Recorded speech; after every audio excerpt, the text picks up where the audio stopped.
Alrighty. Well, I guess we can go ahead and do this thing. Oh, Obi, yay, you made it.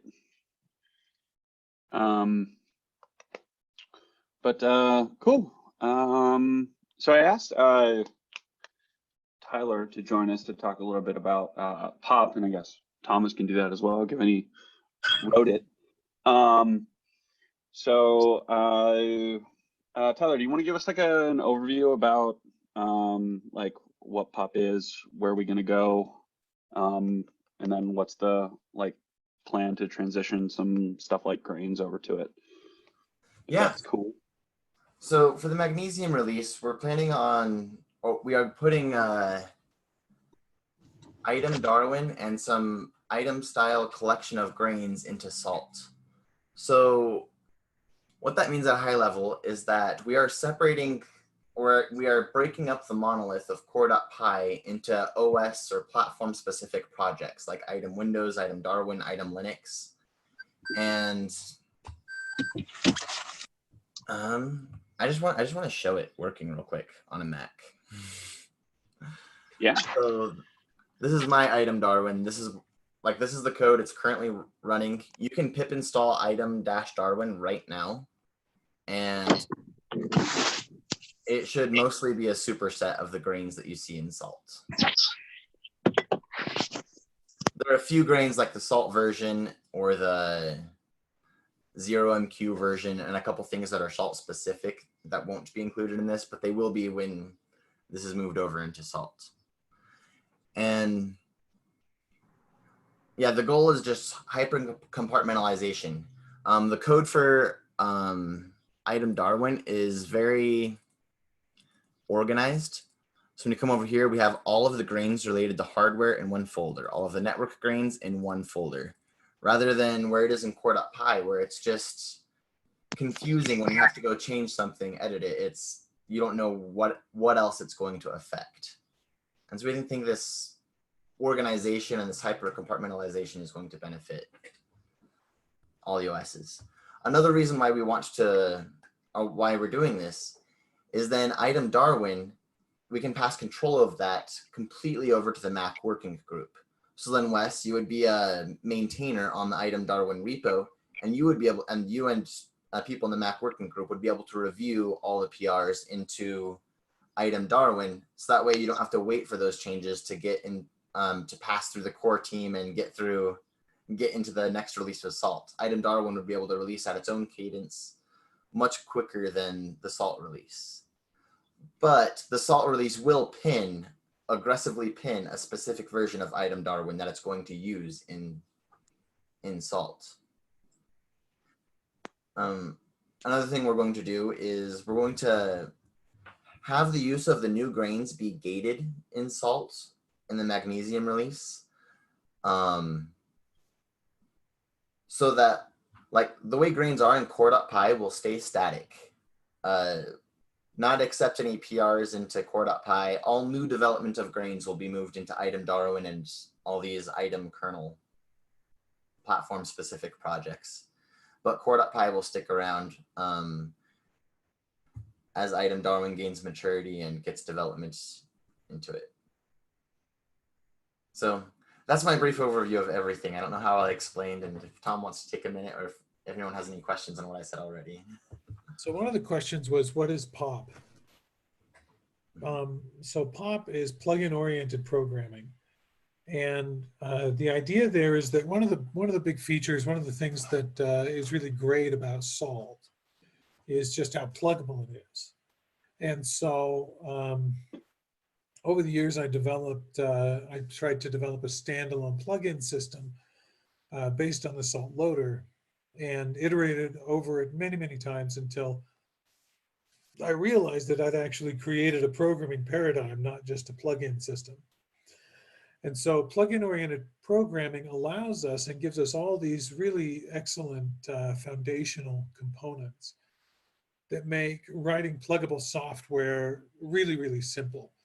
And so we're already seeing some really fantastic benefits from using plugin-oriented programming over overusing object-oriented programming as we do inside of course, SALT and heck, most stuff people have written over the years. And so plugin oriented programming makes it really easy to compartmentalize pieces of complex software. The idea here is that grains is the first thing that we compartmentalize. That when we come back and we look at grains, it's a small enough system. It's a system that I think we universally feel needs refactoring. And it's also a system that we get to really benefit from the vertical and horizontal app merging capabilities that we have inside of plugin-oriented programming and the nested plugin namespaces and hierarchical namespaces that we have with plugin-oriented programming. And so so we're just beginning to introduce POP into SALT with this pull request and this SEP that's really targeted towards just allowing us to only do grains.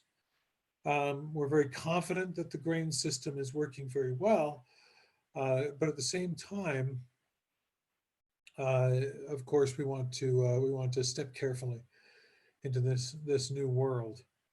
And yeah, like Tyler was saying, some of the benefits is that the tests that we have are compartmentalized. The code is compartmentalized.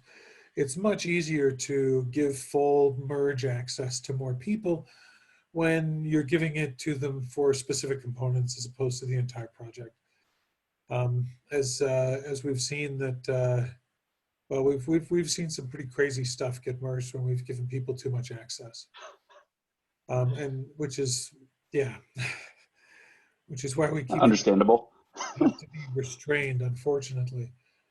No, to be honest, one of the people that we were going to give access to actually tried to get a PR in that would have reintroduced the CVE that we just had. Oof. And so we're coming back and we had to sit down with the guy for like a half hour to explain where he'd actually done it. And he still couldn't see Oh, it, wow. like Yeah. right there. And so which drives me nuts because I so want more people with merge rights. But yeah, compartmentalization makes that a lot easier. If somebody's interested in POP and plugin-oriented programming in general, I did put a book out there about a month and a half ago. And it's on Read the Docs, and I'll post a link to it inside the chat. And also every Monday, Wednesday, Friday, I'm streaming on Twitch, POP development, so you can see in action how it's going. And in the coming, like tomorrow, Wednesday, and Friday, I'm going to be specifically working on grains, on these exact things that we've been talking about, on live camera, live coding. So I'll give an in-depth description of what's going on, how it works, and how you can extend it, and how, just how the whole system of item Darwin works. So, look for that. Awesome. So I guess the one question I had is, which I guess, well, the one was already answered, is like, okay, so any like grain fixes or additions that we want to do, those should go into item Darwin, Yes. and not even remotely go towards core. Right, because we don't want to be maintaining two forks. We'll keep core.py as it is, so that people can choose to use the new grains until it has some maturity. But then, yeah, all development for grains will go into item Darwin. And with the magnesium, like after the next one's magnesium, right? And then we're on aluminum. Yeah. So then when we get to aluminum, we have the potential of adding the ability to run execution modules and state modules from item. And so the potential is right now we're just adding grains, but the potential is that Mac specific execution modules and state modules would also be able to be written into item Darwin and tested independently of the rest of SALT's execution modules. Nice. Okay. Yeah, because I've been working on some like execution module fixes. So for now, keep those into the regular salt core, and then I guess we can just move those over then later Right. to item Darwin. Okay, cool. Nice. And then what's like one of the advantages that you mentioned was that we can do quicker releases for things like grains and eventually like execution module and state modules. So that'll just be like a pip upgrade. Right. And you could even have Okay. a stable version of salt, and a development version of item Darwin at the same time. So you have your stable salt, but you can have the latest grains or grains installed from a local development environment. Is there any code that has been merged in like core that like if I added the item Darwin now, it would start using it? Yes. There's a SEP for this change, which I just put in the Zoom chat. And I opened a PR, which is in very early stages, but it works on my machine. I'm able to do a salt call local grains.items and get the grains from item Linux on my machine. I haven't tried it with item Darwin, but I did put item Darwin into the requirements.txt for Darwin. So theoretically, this should work for you. Cool. But yeah, there's a lot of changes that need to go into that PR. For one, I deleted core.py. We hadn't, we didn't make the decision to gate the use of the new code yet. So that there are a couple changes that I'm going to need to make before this is ready. But this is where that change is going to happen, is in this PR. Sweet. Yeah, because I definitely think that's been one of the things is like there's been a few grains that I think we would like to add and or change, and it's just like nobody wants to touch core.py. Right? The grains. Yeah, it's just like, yeah, I'd rather not. I'll just write a custom grain locally and just go from there. But that's the cool thing about this new method with item is you can write your own custom grain module, but then you can push it to PyPy, and anyone would be able to pip install that project and have your custom grain that you created. It's really easy to extend and to maintain like that. And we want, like Tom said in the Windows group meeting this morning, or maybe you said it here, is that you said it here, we want to have more people with merge permissions. We want to have more people maintaining the code that they care about for this. We want to have more people with release permissions. Yeah. I think it'd be great if the working group here would be able to fully manage potentially and even release an item Darwin. So the pip install, would that be kind of you're kind of doing that Puppet Forge Ansible Galaxy supermarket kind of functionality where you're adding a community code with a grain? Yeah. But just using native pip? Yep. Yep. That's part of the whole idea of POP is no need for us to create a Puppet Forge. Cool. We can just use PyPy. Yeah. Sweet. And then another advantage is if you're writing like your own homebrew script, you can now use just grains without needing all of salt. So. Oh, that's neat. Oh, yeah. I mean, I don't know why anybody would want to do that, but you can. That's nice. Well, and exec modules and anything else. You can easily write your own plugins for POP and write your own scripts that use salt stuff without having everything. Yeah, So POP is definitely designed to try and maximize code reuse. Yeah. Hey Wes, now the chef guys can load salt grains from Ruby. Yeah, it's like here's all that nice PyObjective-C code you can now use. Yeah. Okay. Do we need to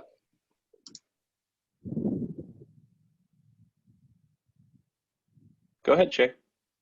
Oh, I was just gonna say, do we care? Do we need the pip to use the macOS keychain for SSL validation, or are we happy to just use the certify one?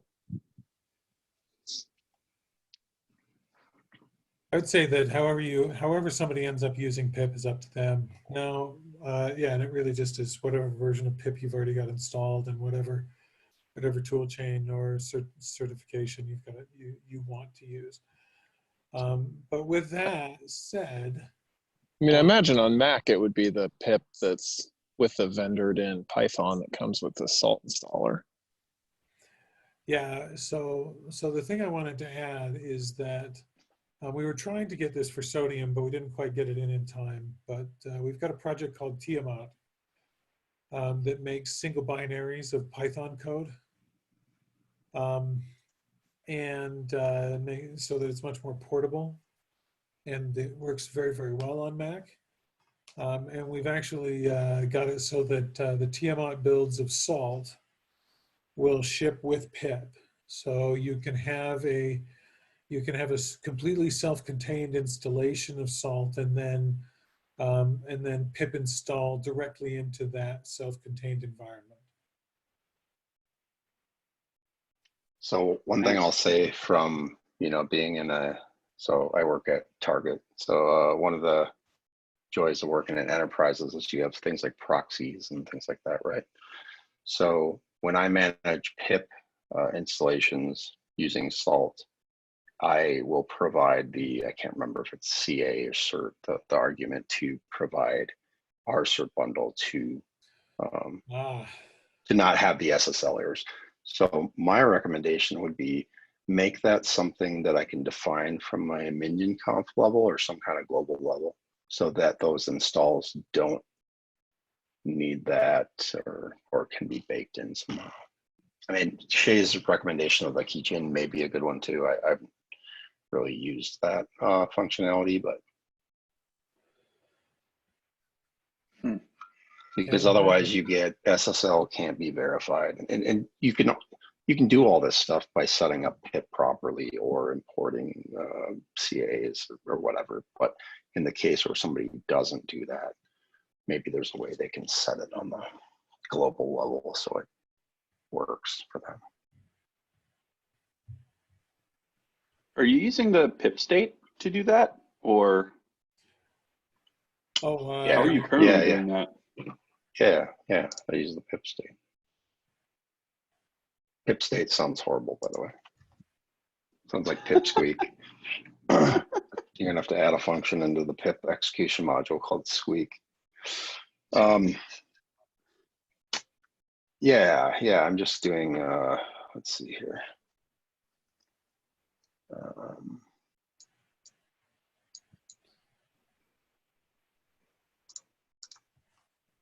Yeah, pip.install. So you can define bin_env. So that's where I define the pip path, and then cert can go to a cert bundle. So that's just that. I mean, we'll find out in a couple weeks what changes, but commonly we're taking a brand new touch Mac and putting Salt on it so that we can then add everything else in. And so we may not have, if there's an internal PI server that we're using to host things, we may need to specify the cert. And the only way we can do that from MDM, that new Mac, is putting it in a keychain.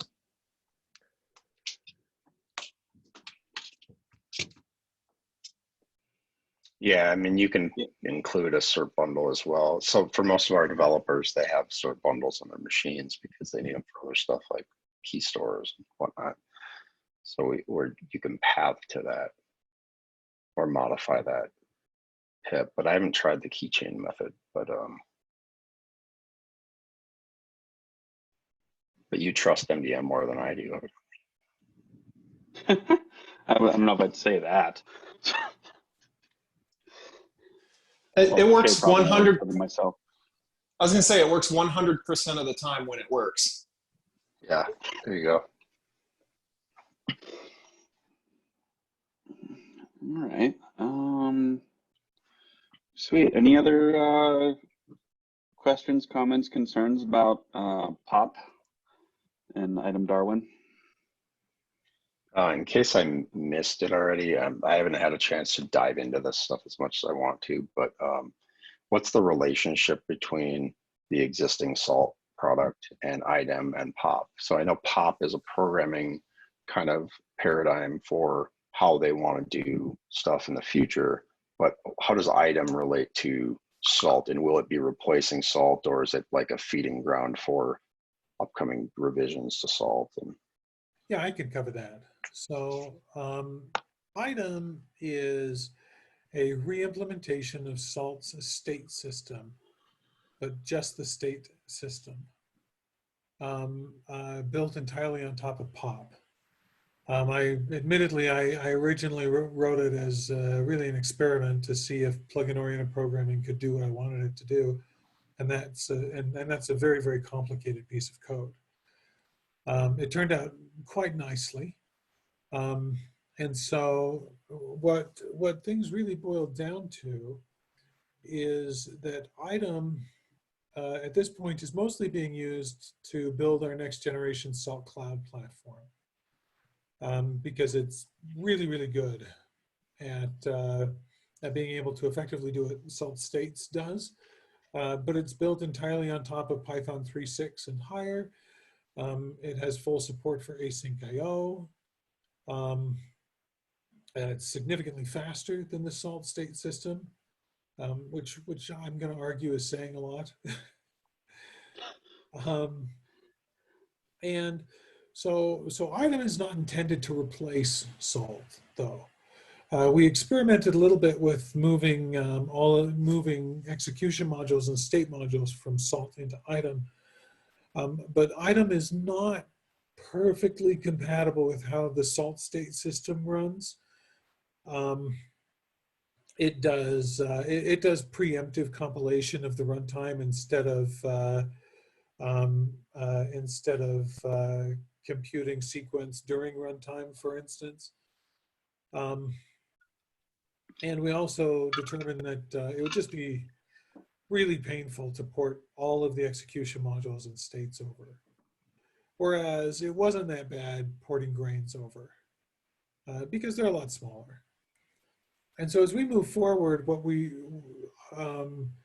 item is the bag, so to speak, for platform-specific support. And as we move forward, the first step is, hey, let's get grains working with item and POP and make sure that that works. Learn more from it, and it's a safe entry for getting these things into Salt. And then as we move forward, we will be able to look at things like execution modules and states and make those functions available to the Salt state system. So the execution of the state functions, for instance, should be compatible with the Salt state system. So we won't necessarily need to use item state system for system management level components.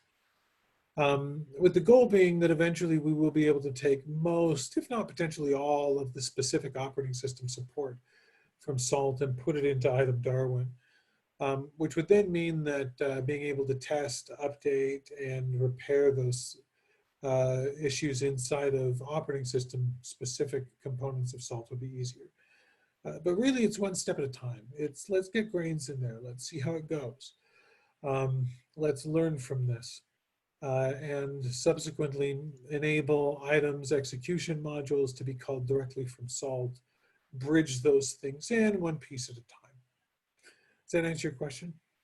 yeah, so what's the dependency relationship between salt, POP, and item? Do they get imported as pip modules? Are they add in after the fact?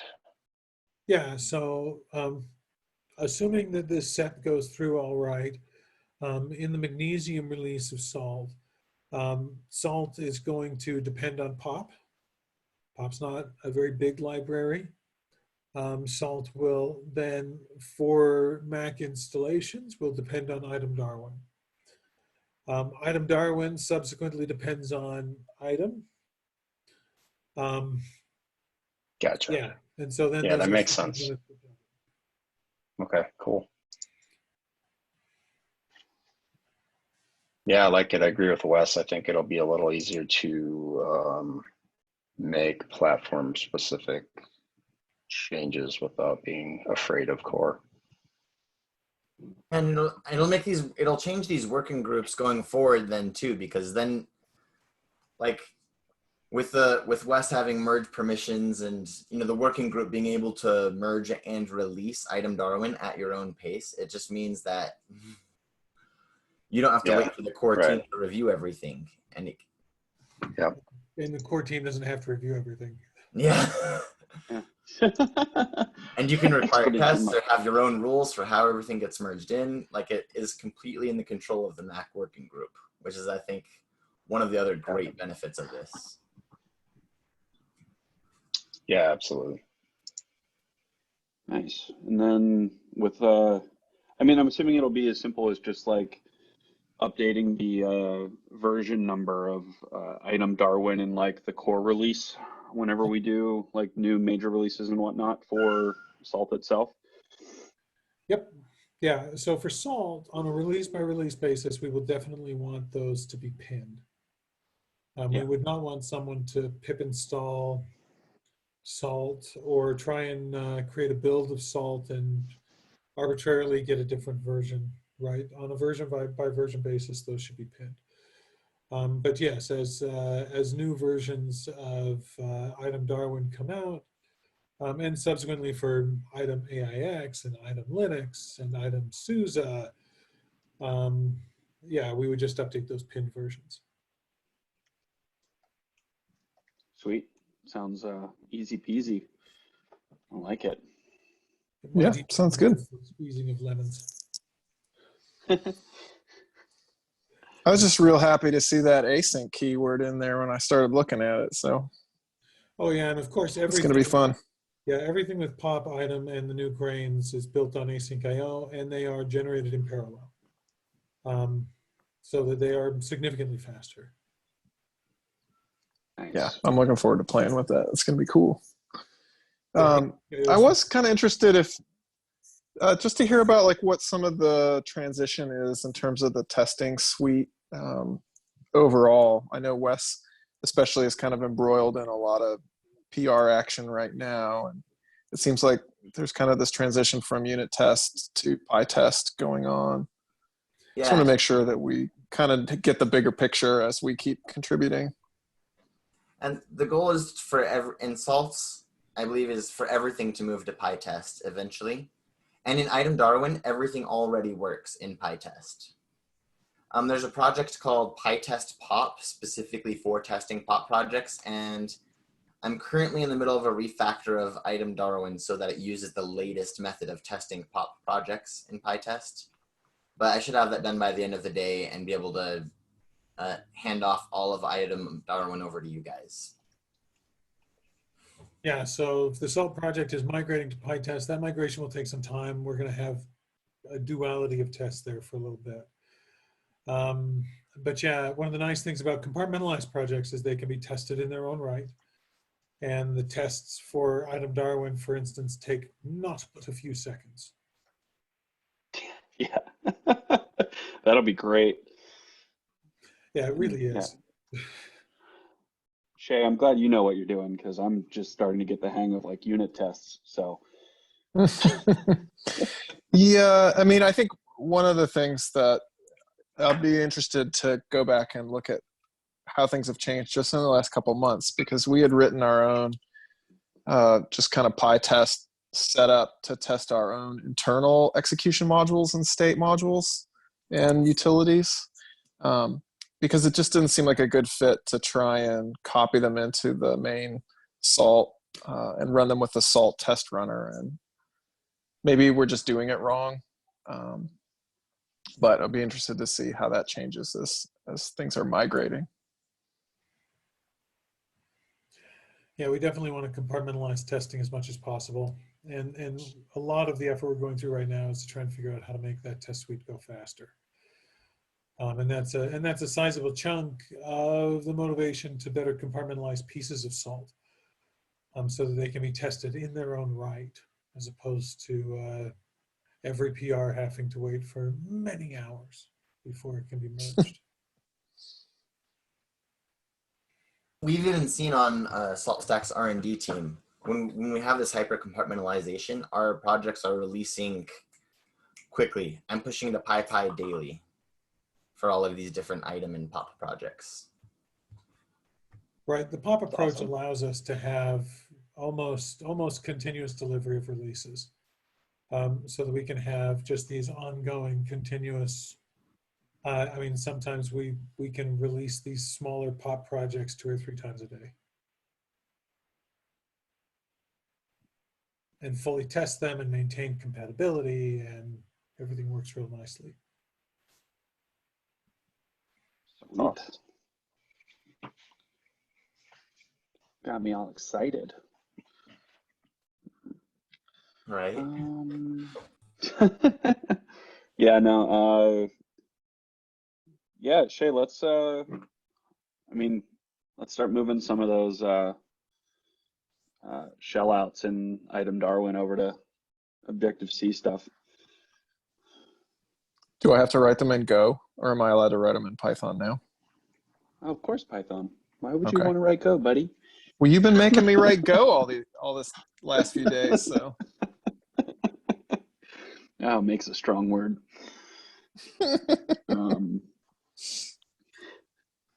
Sweet. All right. Anything else pop related? I guess we can move on to some like open pull requests and some issues, if I can actually find those.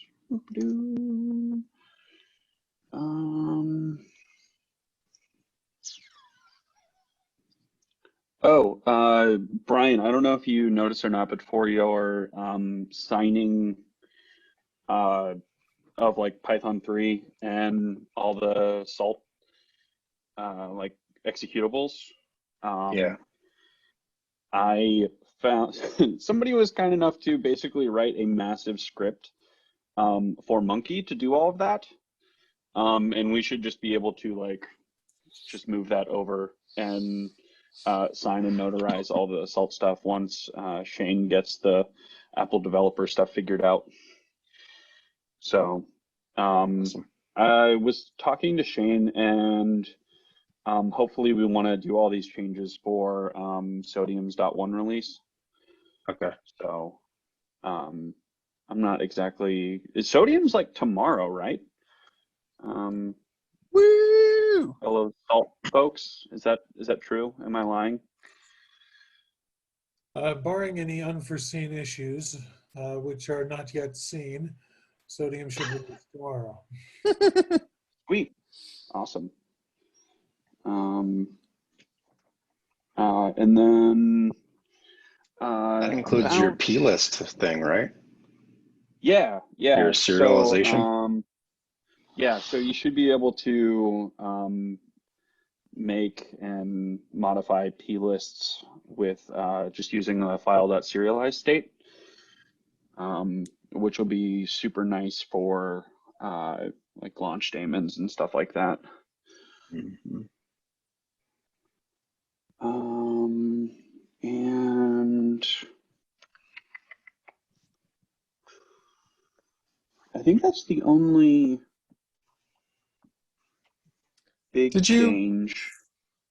By any chance, did you put in any kind of note in the P list modules to say like, hey, guess what? You can do this with the serializer now. I guess those are not in. Is that P list module just installed OS 10? Oh yeah, that's in that other like community repo of custom states and models. But no, I was going to remove that, and then I was just going to remove the plist state and Are you just going to remove it? Execution module stuff. Oh yeah, sure. Because I mean, the serializer should be able to handle all of that stuff. Right, but I mean, if somebody is using it they might want it to still be there for a little while. Oh yeah, let's just move it to the deprecated folder or something. I don't know. But yeah, I mean, we can keep it in there. It's not a big Yeah. deal. But I think maybe just throw a log warning or something for right now. We can talk about Yeah. that because there's a bunch of PRs on that I keep forgetting. You and I should sit down and just chug through those. Like they're all PRs from you and me. yeah. Yeah, and I think what's nice, so for anybody else who is doesn't know what in the world we're talking about, we have like a community like macOS like custom states modules and whatnot that we're like, I don't know if this belongs in core or not, but like on the side if like folks want to use it, which we'll be able to transition all of that over to item Darwin, which will be great. So we can just kind of disband that repo.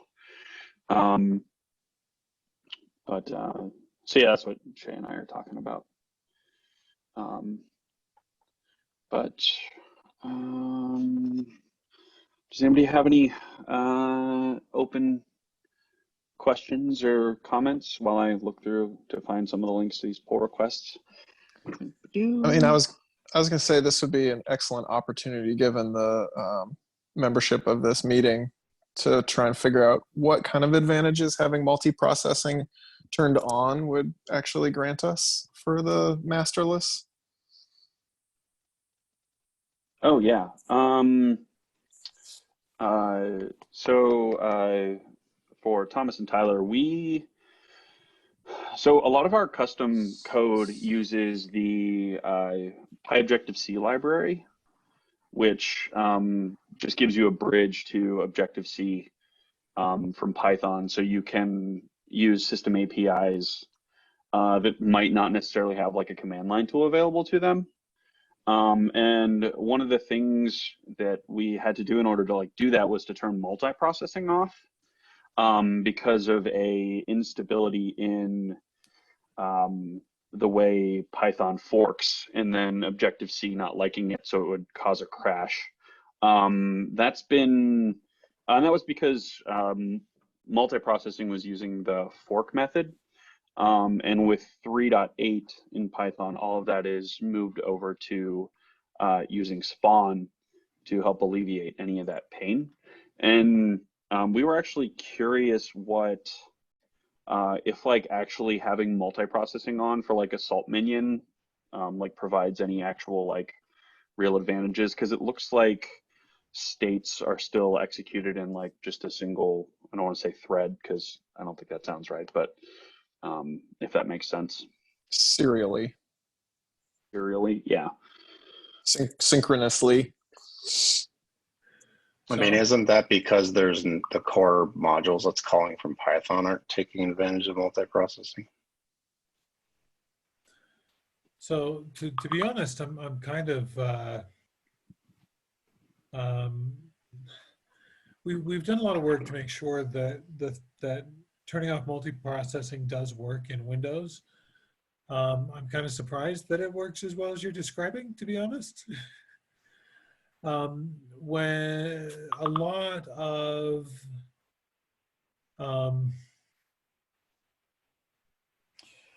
there's a fair amount of code that just assumes that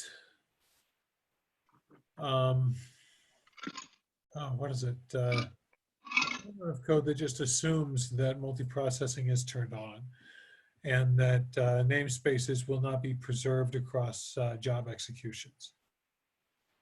But again, for the most part, it doesn't seem to ever be a problem. So I am generally a little worried about potential kind of memory collisions when you're using the threading. But with that said, again, we don't have a whole lot of reused namespaces.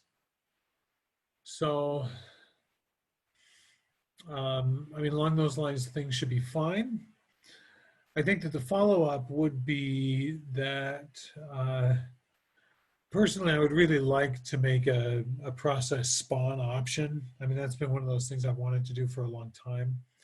So that instead of using the forking libraries, we would spawn a process. Sure, it's a little slower, right? Yeah.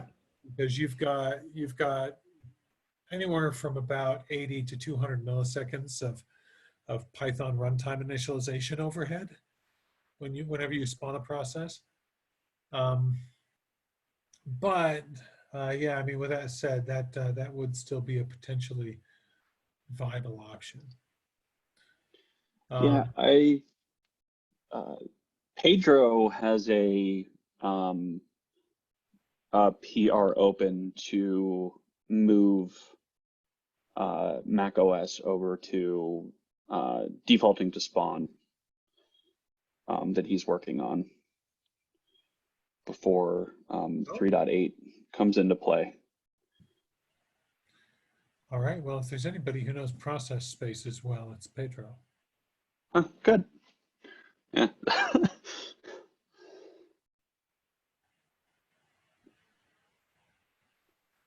Yeah. Cool. But yeah, that's yeah, no, that was just been one of the things is we've just always had to have multiprocessing turned off in order to use any of the Objective-C code. So, but glad that's getting worked on. I was very surprised to see that PR from Pedro come out of nowhere. I didn't even realize like that was a thing that anybody else cared about other than us. So.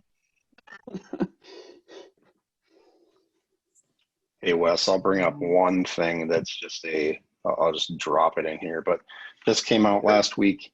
So you know Alan Golbig, who works over at NASA. Yeah. Golby. He has been collaborating with several of his colleagues at like NIST and DoD to create a macOS security framework for all their, you know, fun government compliance type stuff. And they released it, and it's created with a lot of YAML and Python.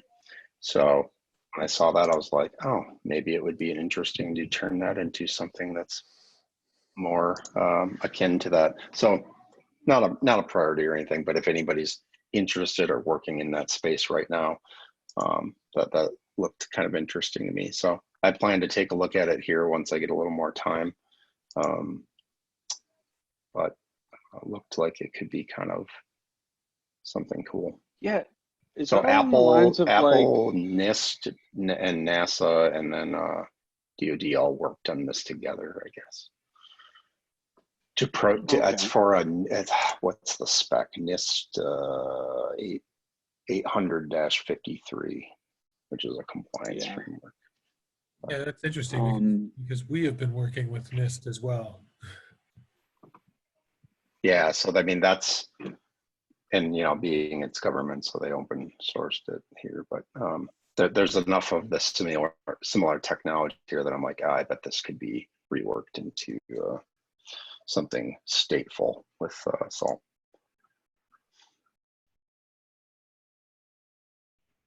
Yeah, I mean that would be neat. Yeah, definitely if it's mostly Python. If anything, I wonder if Salt has enough of the stateability just to like make formulas and such for some of those. Because I mean, it's mostly preference configuration, and I mean, Salt won't be able to do profiles here in a couple of weeks, but yeah. So I mean, this is very similar to actually what we have inside of our SecOps product.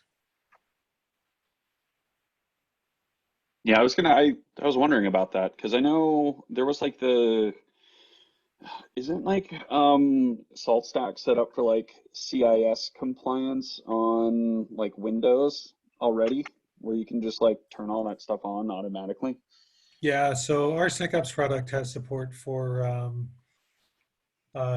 yeah, we started with CIS. We've got a bunch of our disasstig stuff out. We've got support for Windows and Linux. We focused on the data center first. That's where most of our customers have come back and asked. But yeah, we have every intention of expanding that out to also cover Mac.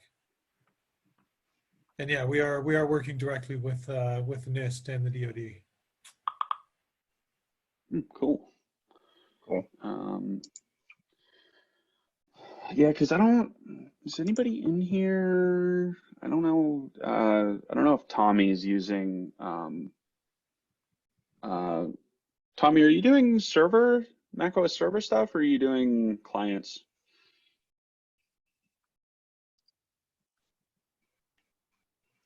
Because I think most of us are just client stuff. But I know that there is a bunch of folks who aren't present in any of these working group meetings that use Salt on like CI servers and whatnot. That might be nice for.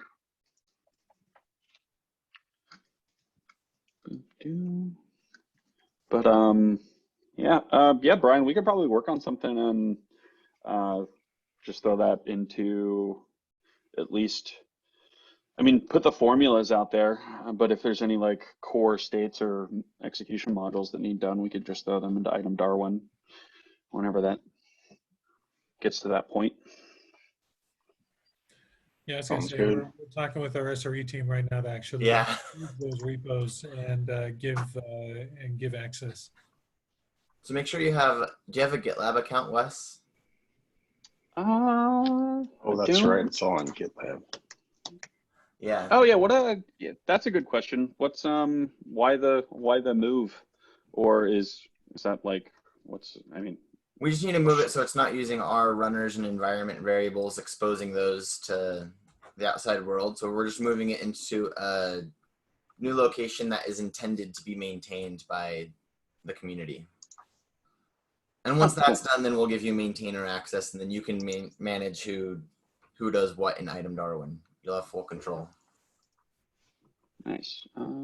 So what I heard was see they if don't I- want you to wreck everything, Wes. Yeah, no, absolutely. I appreciate that.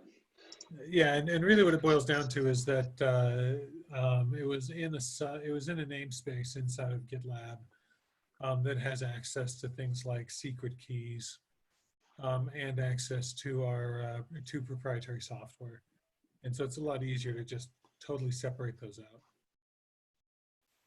Nice. Tyler, there I put my link to my recently created account. Perfect. As I'll keep you up to date throughout the day as we get all that moved, and I'll do my item Darwin refactor, and I'll let you know when all of that's ready so that you can know when you have the green light.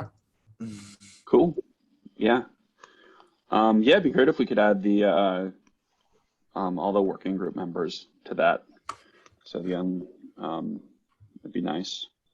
Yeah, and GitLab, like, it is a little bit of it takes some getting used to, but it has some really nice features. Like with every PR, you can say, "Oh, I want it to have this many approvals before it gets in," and like it's easy Oh, to nice. add rules for each individual PR, and yeah, once you get used to it, it's got some nice features. Sweet. All right. Anybody else have any questions, comments, concerns?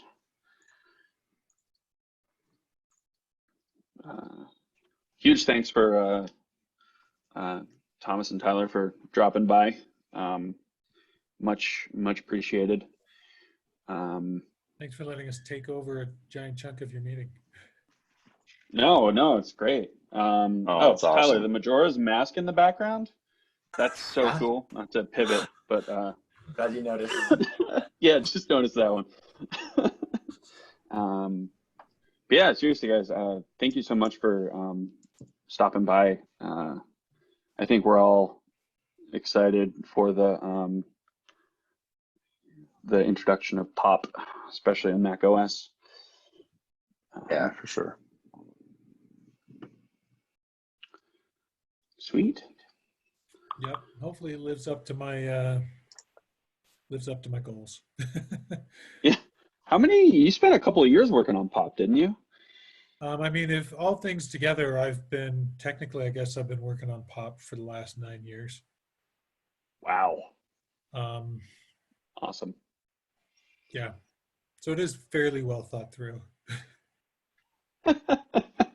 Yeah, you don't have any of that Oh, well, I know so much more than I did a year ago, so I should change all of this. It's, slowly evolving.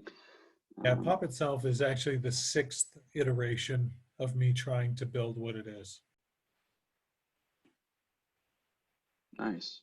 And I'm assuming like we'll move like a bunch of like all the other modules over to pop as well, like serializers and returners and renderers and all that fun stuff. Or Yeah, so we've already got a pop project called Rend for renderers. I haven't moved everything over, just the most commonly used ones. But yeah, it would be trivial to have returners and these components in there. sweet. Yeah. No, I was very happy when the custom serializers came about. I like it when more and more of the the salt stuff becomes pluggable, and I mean that's definitely going to happen more so. So Yep. sweet. All right. Well, if that's the case, I guess we can all go back to doing whatever we were doing. But yeah, thanks everyone for stopping by, and hopefully everyone's staying safe and loving their indoor activities. So. Yeah. All right. Later, guys. Thank you again. Have a good one. Thanks all. Adios.